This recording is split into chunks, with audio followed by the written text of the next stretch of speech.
Hello बच्चों, welcome in are classes. मैं हूं आपका साइंस टीचर आकाश उतरिया। आज 10 science chapter number 15 lecture number है 4। टॉपिक है आज का biological magnification, ozone layer. Ozone layer क्या है and how it is getting depleted, उसकी जो थिकनेस है वो क्यों डिक्रीज हो रही है, वो टॉपिक बाद में स्टडी करने वाले हैं। फर्स्ट देखते हैं व्हाट इज़ बायोलॉजिकल मैग्निफिकेशन। तो आपको बच्चों पता है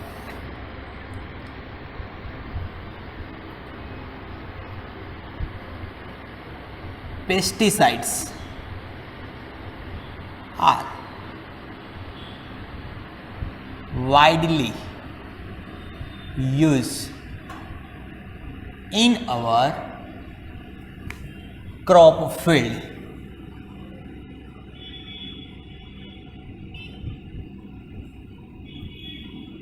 for protect our crops from disease and various type of pests। जंतुनाशक दवा का हम सबसे ज़्यादा यूज़ करते हैं। क्यों? क्योंकि हमारा जो खेत में उगी हुई जो फसल है उसको कोई डिसीज ना हुए और जंतु मतलब कि पेस्ट उस पर हमला ना कर दे, पेस्ट का उस पर अटैक ना हुए। समटाइम्स ज़्यादा यील्ड मिलने के गेन करने के लिए, ज़्यादा क्रॉप का अमाउंट ज़्यादा करने के लिए भी पेस्टिसाइड्स का सबसे ज़्यादा यूज़ होता है।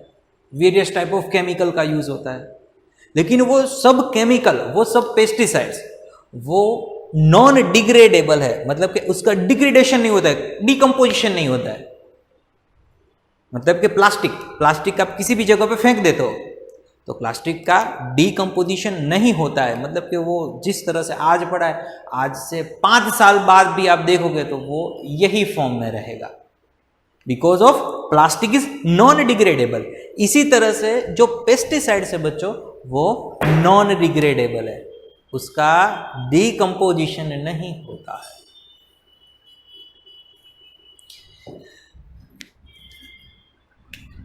इसकी बाद में बात करता हूं।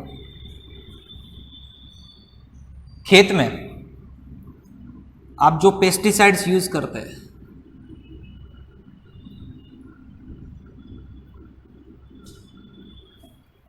तो पेस्टिसाइड्स मतलब कि आप खेत में देखा होगा कि जो पंप होता है तो पंप से क्या करते हैं, पूरी खेत में वो मेडिसिन या जंतुनाशक दवा का वो स्प्रे करते हैं। तो वो स्प्रे क्रॉप में जाएगा, थोड़ा सा नीचे जो सॉइल है वो सॉइल में भी पड़ेगा। देखो ये पेस्टिसाइड्स वॉश्ड आउट होके कहाँ जाती है, पेस्टिसाइड्स वॉश्ड आउट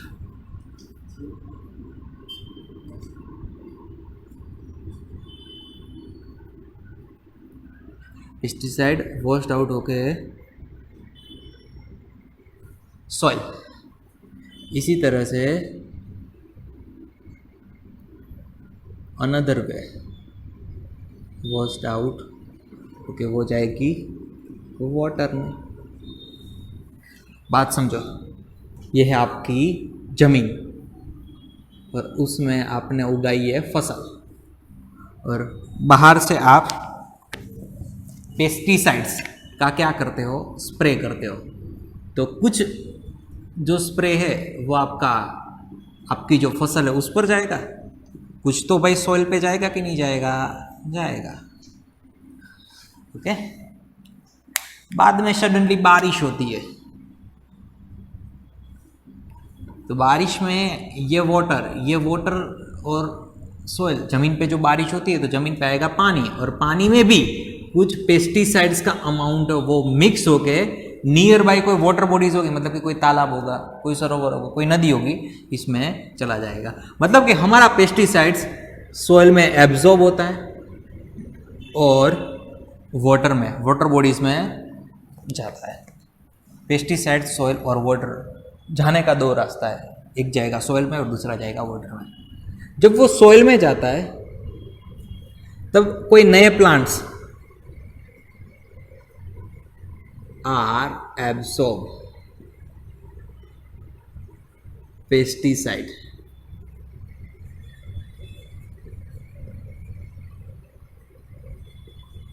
बाद आप ये सॉइल पे कोई नया प्लांट तो ग्रो करोगे ना, तो ये प्लांट्स में आपकी जो पेस्टिसाइड्स है वो एब्सॉर्ब हो जाएगी विथ मिनरल।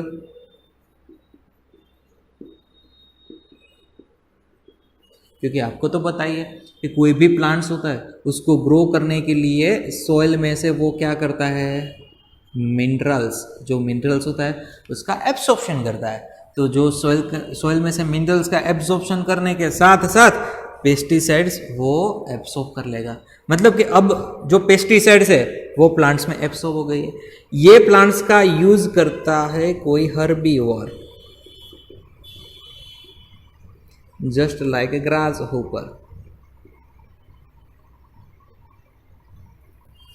ये हर्बीवोर्स का कंजप्शन, हर्बीवोर जो ग्रास होपर का शिकार कौन करता है, कोई कार्निवोर्स करता है भाई साहब। प्लांट्स में से हर्बीवोर्स में हो जाएगी पेस्टिसाइड्स, और पेस्टिसाइड्स हर्बीवोर्स में से जाएगी कार्निवोर्स में। सेम इसी तरह से ये जो वाटर में पेस्टिसाइड्स गई है वो एक्वेटिक प्लांट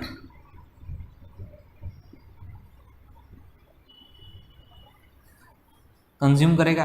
ये वाटर में मिली हुई है, तो जो एक्वेटिक प्लांट ग्रो होने में जो वाटर का यूज करते हैं तो इसी में वो तो चली जाएगी। बाद में एक्वेटिक प्लांट्स का कंजप्शन करता है कोई स्मॉल इंसेक्ट या स्मॉल एनिमल, तो ये पेस्टिसाइड्स इसमें भी जाएंगे।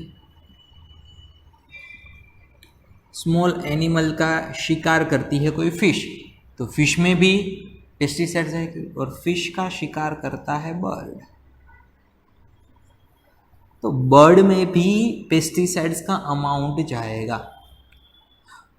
और धीरे धीरे प्लांट्स में से स्मॉल एनिमल्स में से, स्मॉल एनिमल्स में से फिश में से, फिश में से बर्ड्स में से, तो जो पेस्टिसाइड्स का अमाउंट है ना वो तो नॉन डिग्रेडेबल है, मतलब कि अमाउंट अक्यूमुलेटेड होता है, इकट्ठा होता है।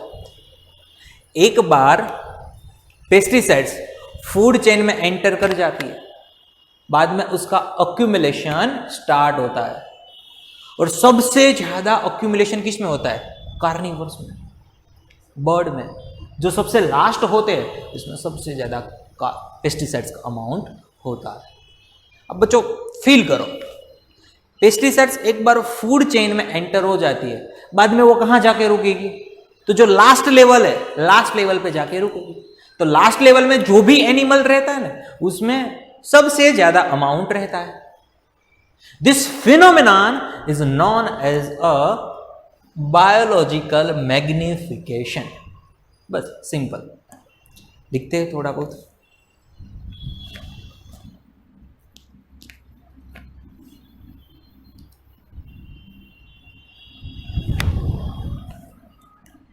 Once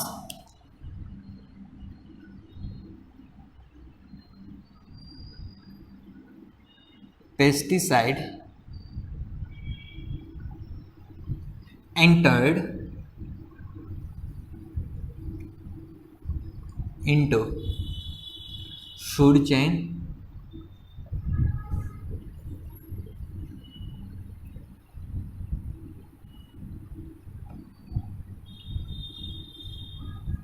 it is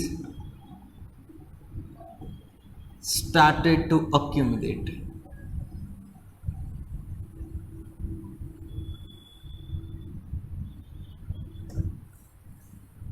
As a human being,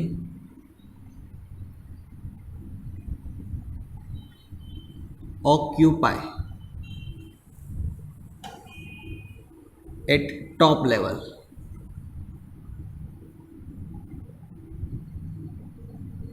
of any food chain.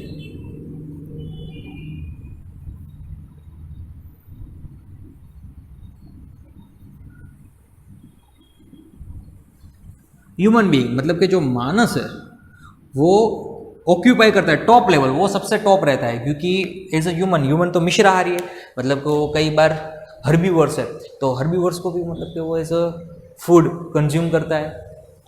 Plants producer होता है, उसके जो कोई पार्ट्स होते हैं, मतलब कि शाक भाजी, फ्रूट्स, उसको भी खाता है। मतलब कि वो शाकाहारी भी है और मांसाहारी भी है। ह्यूमन बीइंग मिश्राहारी में आता है, ऑमनिवर्स हम बोलते हैं। As a human being occupy at the top level of any food chain so that highest concentration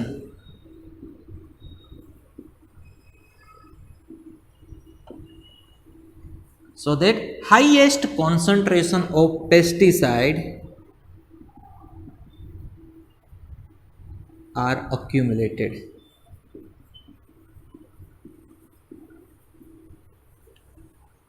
into body.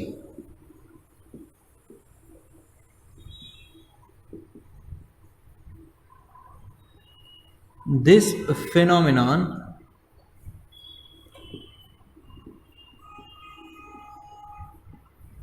is known as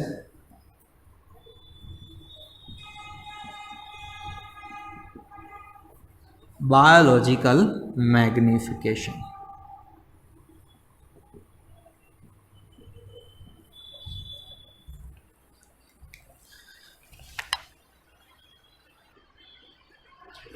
okay बच्चों, अब हमारा टॉपिक है ozone layer and how it is getting depleted. Okay, तो सबसे पहले देखते हैं what is ozone.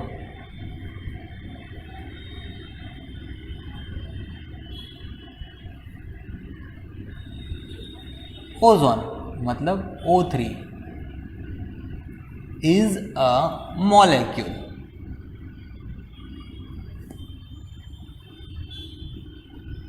formed by 3 atoms of oxygen.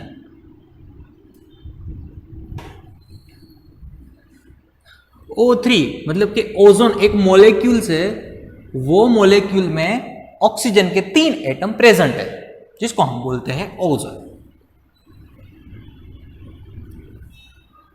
ऐसे नेचर वाइज आप बात करें तो ओजोन का nature as a poison, ozone poisonous है, बहुत जहरी है, लेकिन वो जगह पे है, बहुत अच्छा काम करता है।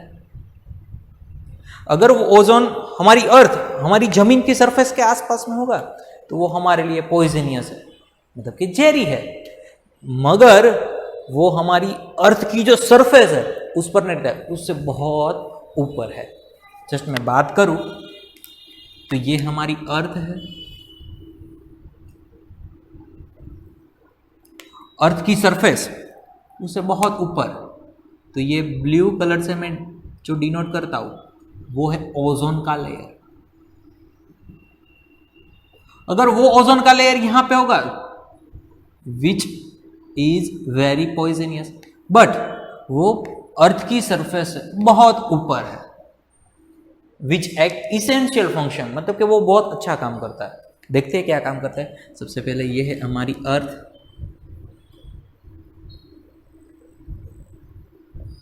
And this is ozone layer.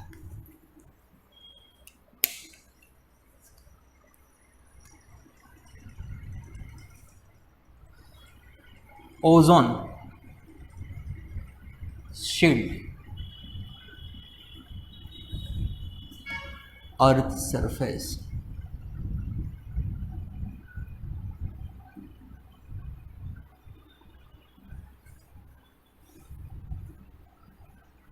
from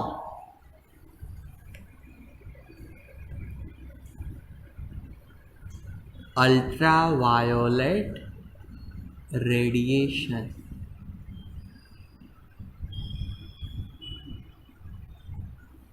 from the earth. Ozone shields Earth's surface from ultraviolet radiation from sun. Sorry, तो हमारा जो सूर्य है वो हैजार्डस अल्ट्रावायोलेट रेडिएशन का एमिशन करता है। अल्ट्रावायोलेट के बारे में देख लेते हैं। अल्ट्रावायोलेट मतलब कि UV radiation cause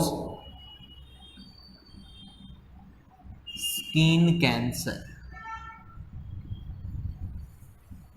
ultraviolet radiation जो हमारा सूर्य है वो एमिट करता है, वो रेडिएशन है जो हमारी अर्थ की सरफेस पे आ जाएगा तो क्या होगा, स्किन कैंसर होगा।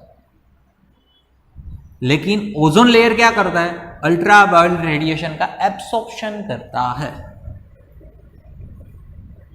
Ozone is absorb UV radiation. चलो मैं बात करता हूं, यह है हमारा सूर्य, सन। तो सूरज में से कुछ रेडिएशन ऐसे होते हैं, वो रेडिएशन अल्ट्रावायोलेट रेडिएशन कहलाता है। अल्ट्रावायोलेट रेडिएशन का मतलब कि वो रेडिएशन जिसकी वेवलेंथ बहुत शॉर्ट है। आपने लास्ट 9th स्टैंडर्ड में देखा होगा वेवलेंथ, जो आप साउंड वाला चैप्टर आप स्टडी करते हो तो उसमें आता है वेवलेंथ, व्हाट इज वेवलेंथ। तो अल्ट्रावायोलेट रेडिएशन वो है जिसकी वेवलेंथ बहुत छोटी सी। समटाइम्स एमसीक्यू में भी क्वेश्चन पूछा जाता है कि वेवलेंथ क्या है, तो आपको याद रखनी है अल्ट्रावायोलेट जो रेडिएशन उसकी वेवलेंथ छोटी है, मतलब कि कम है, स्मॉल वेवलेंथ। तो मैं बताता हूँ आपको। तो उसमें से कोई रेडिएशन ऐसा होता है जो हमारी अर्थ पर कोई मतलब कि ऐसे हैजर्डस स्किन कैंसर नहीं करता है, लेकिन कुछ रेडिएशन ऐसा होता है भाई साहब जिसको अर्थ पे नहीं पहुंचाना है, मतलब कि हमारी जो सरफेस है ना उस पर नहीं पहुंचाना है। तो ये मैंने ऊपर और नीचे ये दोनों रेडिएशन जो डिनोट की है वो है यूवी रेडिएशन। तो ये ओजोन लेयर क्या करेगा, यूवी रेडिएशन को एब्सॉर्ब कर देगा। ये यूवी रेडिएशन हमारी अर्थ की सरफेस पे नहीं आती है। बाकी की जो रेडिएशन है, बाकी की जो सनलाइट है वो अर्थ पे आ सकती है, लेकिन जो यूवी रेस है, यूवी रेस का ओजोन क्या कर लेता है, एब्सॉर्ब कर लेता है। फिर से मैं समझाता हूँ, जो हमारा सन है सूर्य में से बहुत सारी लाइट एमिट होती है। इसमें से कुछ लाइट रेडिएशन, कोई लाइट रेडिएशन ऐसा होता है जिसकी वेवलेंथ यूवी रेस में आती है, मतलब कि यूवी रेडिएशन में आती है, तो उसका एब्सॉर्प्शन करता है हमारा ओजोन। अगर ये यूवी रेडिएशन, ओजोन नहीं होता तो यूवी रेडिएशन सीधी हमारी अर्थ पे आ जाएगी। तो अर्थ पे सभी को क्या होगा, जो भी पर्सन अपने अर्थ में रहते हैं उसको स्किन कैंसर होने का चांसेस है। तो भाई साहब ओजोन हमें बचाता है स्किन कैंसर से। ओके, तो ओजोन फॉर्म कैसे होता है, फॉर्मेशन ऑफ ओजोन।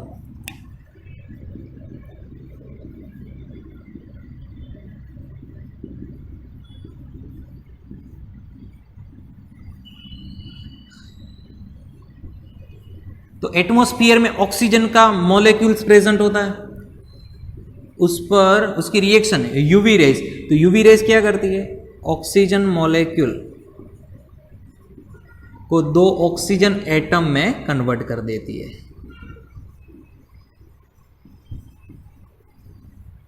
ये ऑक्सीजन एटम बहुत ही रिएक्टिव होते हैं, इसीलिए अनदर ऑक्सीजन के जो मॉलिक्यूल्स है उसके साथ रिएक्ट करके बना देते हैं O3।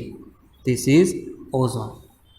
बच्चों ये गैस के फॉर्म में होता है, ozone is gas.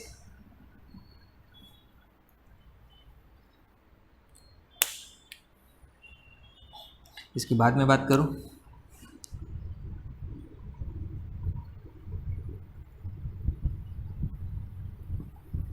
Thickness of ozone layer is decreased due to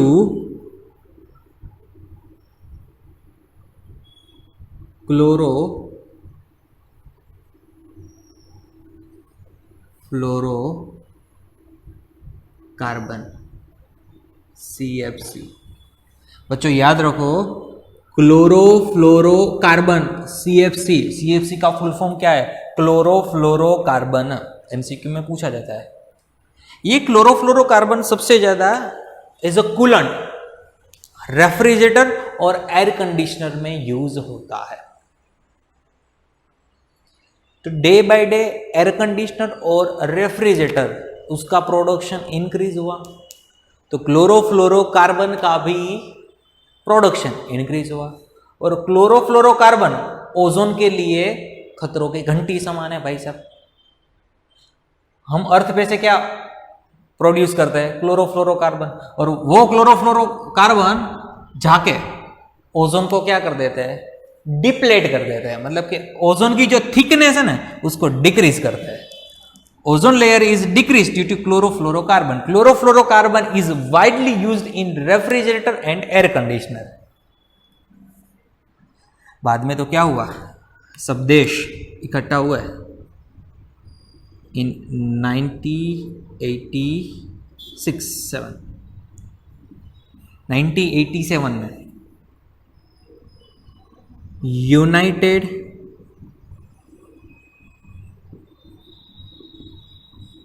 Nations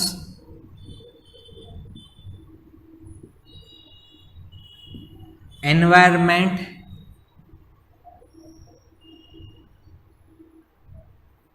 programme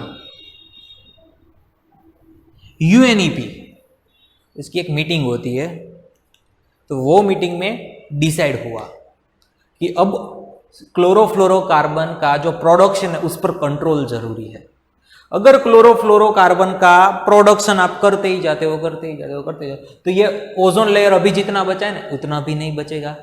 और जो UV radiation, hazards UV radiation है, हार्मफुल यूवी रेडिएशन, वो हमारी अर्थ सरफेस पे आ जाएगा। और अर्थ में जितने भी लोग रहते हैं वो सब स्किन कैंसर, आंख में कैटरेक्ट, मोतिया जब हम बोलते हैं, तो उसका शिकार हो जाएगा।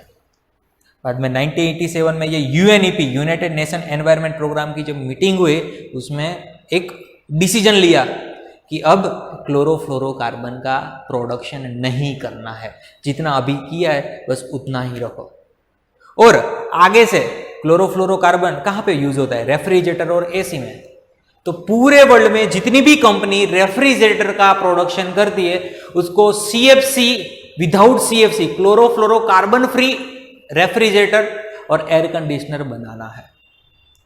बाद में अभी जो रेफ्रिजरेटर और एयर कंडीशनर आता है उसमें क्लोरोफ्लोरोकार्बन यूज नहीं होता है। लेकिन 1987 के पहले जो भी एसी फ्रिज आते थे उसमें क्लोरोफ्लोरोकार्बन का यूज होता था। बाद में 1987 ये मीटिंग में, ये एक समिट होती है, मीटिंग होती है, जिसमें जो कंट्री इसमें पार्टिसिपेट करती है वो एनवायरनमेंट के बारे में सोचते हैं, भाई एनवायरनमेंट में क्लाइमेट क्या क्या किस तरह से चेंज होता है, वो चेंज को किस तरह से रोका जाए, वो सब बातें ये मीटिंग में होती है। यूएनईपी। तो समटाइम्स 1 मार्क का क्वेश्चन निकल के आता है कि UNEP, what is full form of UNEP? तो आपको लिखना है यूनाइटेड नेशंस एनवायरनमेंट प्रोग्राम।